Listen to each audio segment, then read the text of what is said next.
Hi there, I'm at the popular Roy Martin playground today and I'll tell you why as we get into the details of our meeting. It was good to be back in the chambers to meet in person with our safe distancing procedures in place, but you can still follow the meetings via video. We started the meeting with a deputation about the history of celebrating Australia Day and a petition from residents asking for traffic control devices to be installed along Fraser Drive at North Haven. We then received an update report on the service impacts of the NDIS on our eligible residents and the state home and community care funding in our area. This was followed by a report on the beach access mat trial and the updated trial locations for this summer. So it's good to see and note that these mats are welcomed and being used by locals and visitors to beaches around the Semaphore area.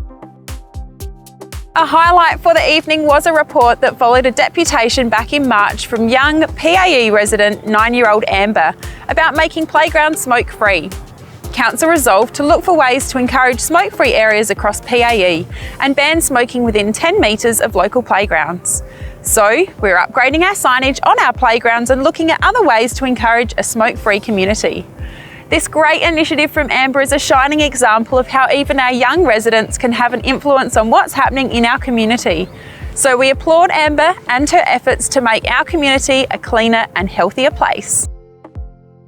We then adopted the revised draft Arts and Cultural Strategy Action Plan for 2020-2025 and agreed to the resumption of the e-scooter trial along our coastline in September. This was followed by reports about the proposed concept plan for the Naval Reserve at Birkenhead, a lighting upgrade for Eric Sutton Reserve and the Edward Smith Reserve change room upgrade, and community land revocation for community halls at Mansfield Park and Windsor Gardens, and land adjacent to St Martin's Catholic Primary School. Then we approved lease renewals for Mixed Creative Arts Hub at Port Adelaide, the Semaphore Carousel and Tiny's Gym Boxing Club at Largs Bay. We approved the minutes from our recent Sponsorship and Grants Committee meeting, where we approved a number of much-needed community grants funded for our 2020 round.